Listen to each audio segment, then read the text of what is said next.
Hello बच्चों, let's read this question. The question says A and B decompose via first order kinetics with half-lives 54 minute and 18 minute respectively, starting from an equal molar non-reactive mixture of A and B. The time taken for the concentration of A to become 16 times that of B is dash minute.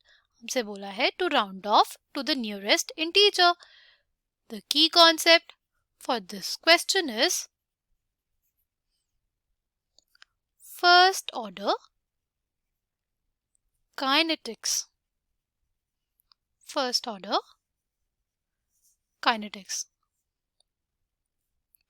अगर हमें लिखना हो concentration of A तो क्या लिखेंगे? हम लोग लिखेंगे concentration of A is basically equals to concentration of A naught e की power minus k t, right? इसको हम लोग Ka लिख लेते हैं, right? नेक्स्ट हम लोग बात करते हैं कंसंट्रेशन ऑफ बी की. तो concentration of B will be equals to initial concentration of B into E की power minus K B T. ठीक है, ई की power minus K B into T. अच्छा, क्वेश्चन में क्या बोला है, हमें बताना है कि हमारे पास कितना टाइम लगेगा कि हमारे पास जो कंसंट्रेशन ऑफ ए है ना, वो कंसंट्रेशन ऑफ ए बन जाए 16 times that of concentration of B.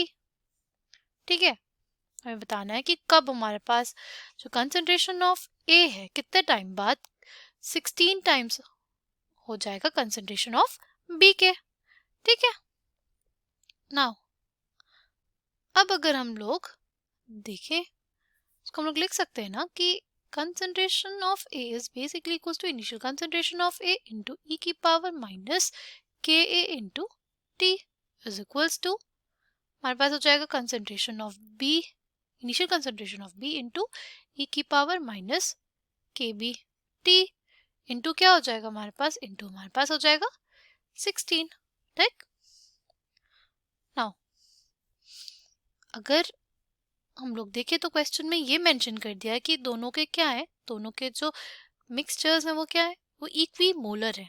ठीक, तो यानी हमारे पास ये हमारे पास हट जाएगा ये टर्म्स.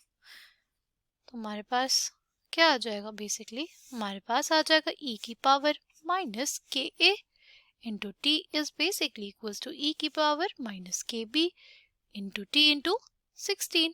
ठीक, इसको हम लोग लिख सकते हैं ना e की power minus K A into T by e की power minus K B into T is equals to 16.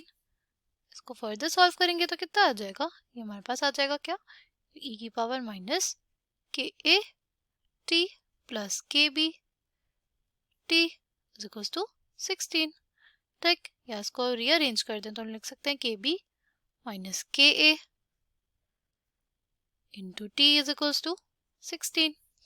अब अगर हम लोग एल एन ले लें तो हमारे पास क्या आ जाएगा, हमारे पास आ जाएगा K B minus K A into T is equals to L N 16. ठीक,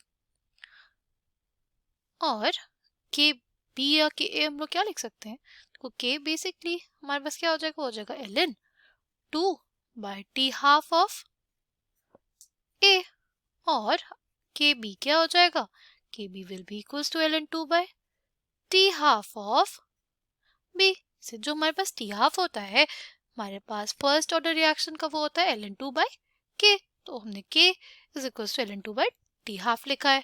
ठीक है, अच्छा अब हमारे पास है बेसिकली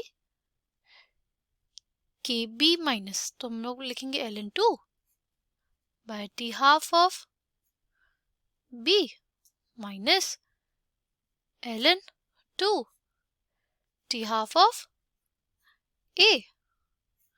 ठीक, इंटू क्या हो जाएगा, into T is equals to क्या, एल एन 16 है, राइट.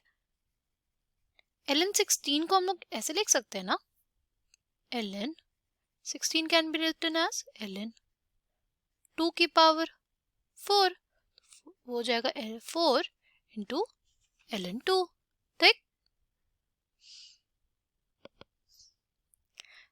तो हम लोग लिख देंगे ln2 by t half of b minus ln2 by t half of a into t is basically equals to 4 into ln2। अब क्या होगा, अब बेसिकली हम लोग ln2 को हर जगह से काट दें, ln2 और ln2 के टर्म्स हट जाएंगे हमारे पास। फिर हमारे पास बच जाएगा 1 upon T half of B. T half of B हमारे पास कितना है, टी हाफ ऑफ बी हमें दिया हुआ है 18 मिनट, 1/18 लिख दिया हमने। टी हाफ ऑफ ए कितना है, वो हमारे पास 54 है, 54 लिख दिया, ठीक। इंटू टी है हमारे पास, किसके बराबर है, 4 के बराबर। तो बस इसको हम सॉल्व करेंगे तो क्या आ जाएगा, देखो हमारे पास जब हम लोग सॉल्व करेंगे 1/18 माइनस 1/54 को, तो वो हमारे पास बराबर हो जाएगा किसके, हमारे पास बराबर हो जाएगा 2/54 के, ठीक। और फिर हम लोग उसको क्रॉस मल्टीप्लाई करेंगे तो हमारे पास क्या आ जाएगा, 54/2 आ जाएगा। तो कितना आ जाएगा, ये हमारे पास 54 इंटू 2 कितना, 108 मिनट आ जाएगा, ठीक है। तो t will be equals to 108 minute and this is the final answer for our question. Final answer for this question is 108 minute. Okay, ये कितना आ जाएगा हमारे पास, जाएगा 108 minute. I hope you understood it well. Thank you and all the best.